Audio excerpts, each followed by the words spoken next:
Every morning on my way to work, I step on the graves of Robert and Andrew Fowlis, who are buried beneath the pavement in Ingram Street. In 1752, these brothers created what's probably the world's oldest and its most famous design school. We now know it as the Glasgow School of Art, whose original purpose was to transform the innovations of the 18th century Industrial Revolution into useful products that consumers wanted to buy. And without the Fowlis brothers, we may have no Glasgow School of Art, no design industries, and no design-led companies like Apple. And the UK would have had a much less profitable industrial revolution. I've got much to thank the Fowlis brothers for, because while school taught me about numbers, it taught me about words. It didn't teach me about images, about objects, about environments, or about culture, that invisible glue that sticks us and our surroundings together to create this thing that we call civilization. My very first term at art school taught me what 13 years of school did not. It taught me how to see. And by see, I don't mean just look. I'm talking about the kind of vision that allows you to penetrate the skin of the world, to strip back the layers of visual and verbal and material information and uncover the motivation behind their creation. And I will always remember, the first day I could see. I was walking down Renfrew Street, and it felt like a veil was lifting. And I honestly felt like Neo in the Matrix. The amount and the volume of information that was revealed to me was utterly overwhelming. And as I grew accustomed to this new vision, I became quite angry because I realized how much I had missed.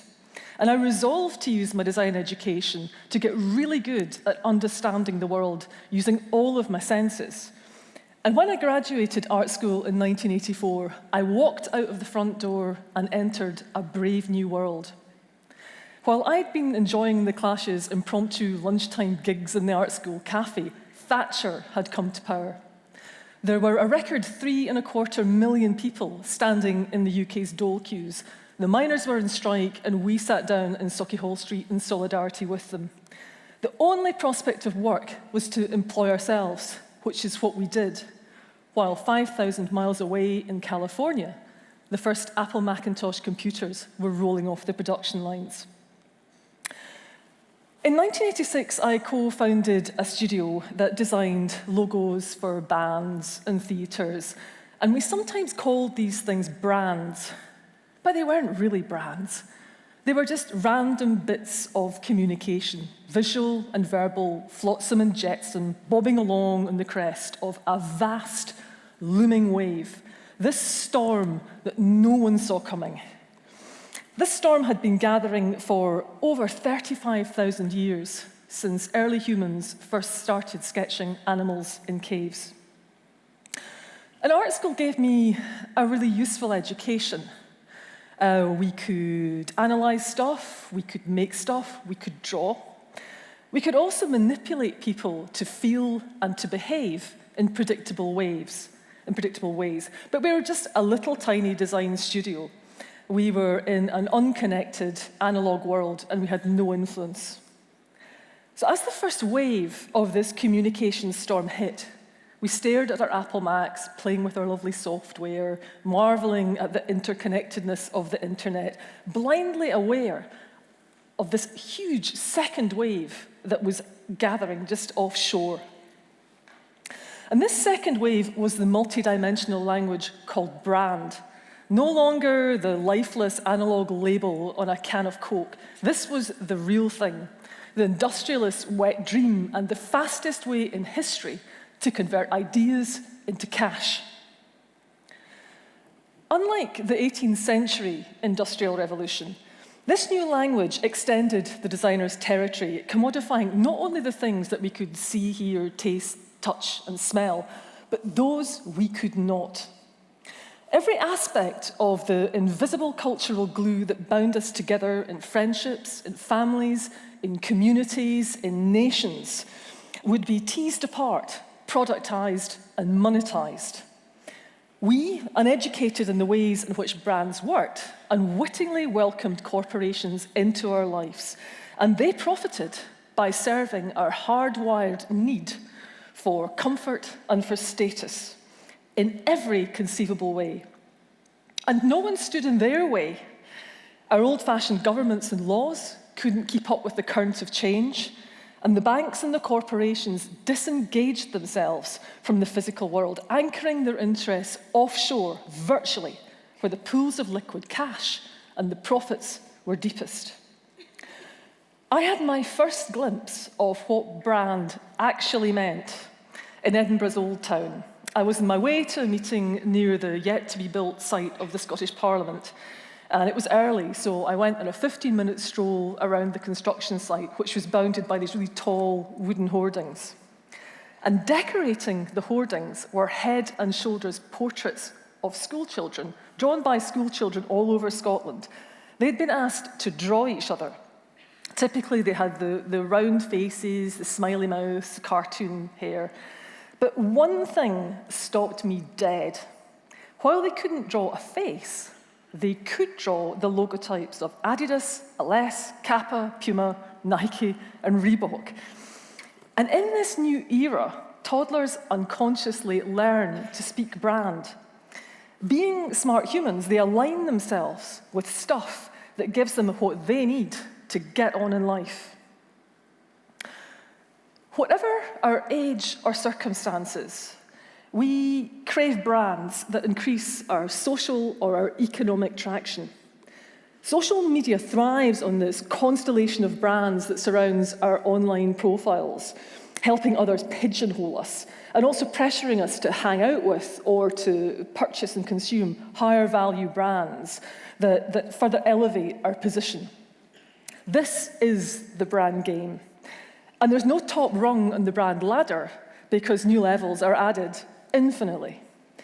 Brands can commodify anything. Water, words, relationships, experiences, people, animals, plants, places, love, hate, religion, disease, and even death. They are the ultimate natural resource. They require only grey matter and a little bit of design to create. They're also immensely powerful, and school, college, university will not prepare you to understand them or control them. Brands are so successful because they communicate devastatingly quickly across all dimensions, and they use all of our senses simultaneously. 90% of the information relayed to our brains is visual. We are essentially visual creatures. We process images 60,000 times faster than words.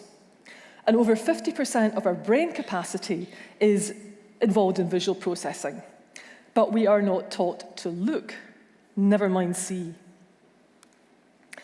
Instead, education considers visual stuff to be art, and something that you do if you can't do STEM subjects, or something that you buy if you've got too much money. Education hasn't actually caught up with the 18th century, never mind the 21st century. And it still hasn't got to grips with the concept of design in this age of Apple, 250 years after the Fowless brothers created their prototype design school. And by lagging this far behind, education has inadvertently allowed global corporations to groom us and future generations of unwitting consumers who won't know how to judge if a thing is good or bad in this world or in any virtual world. Fake news, fake handbags, fake friends, fake life. Who knows? In just 10 short minutes, I can't teach you to be a designer, but I can tell you how to become a player and a leader in the brandscape, rather than a powerless fan or follower of brands. Firstly, you are already an unconscious expert. You have spent your whole life knowing what to buy, where to go, and who to stand next to.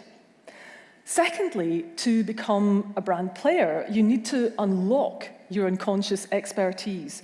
And you do this by slowing down and unpicking the motivation for wanting that thing you're about to click and collect. What's the context within which it's displayed? Which brands does it rub up against? Everything means something. So ask questions, scratch its surface. Better still, shop without buying anything and pick apart the visual, verbal, physical, cultural layers of the brands that you're attracted to. Thirdly, you get from design what you take to it, and no experience is wasted if you take time to think and think hard. Learn to judge the integrity of a thing, how it's made, and the craft, time, and effort that went into its production. Develop your critical skills and be objective about what you're buying or what you're buying into. If you can do this, it will give you power. It will give you power over corporate profits, and it will give you power over your own lives.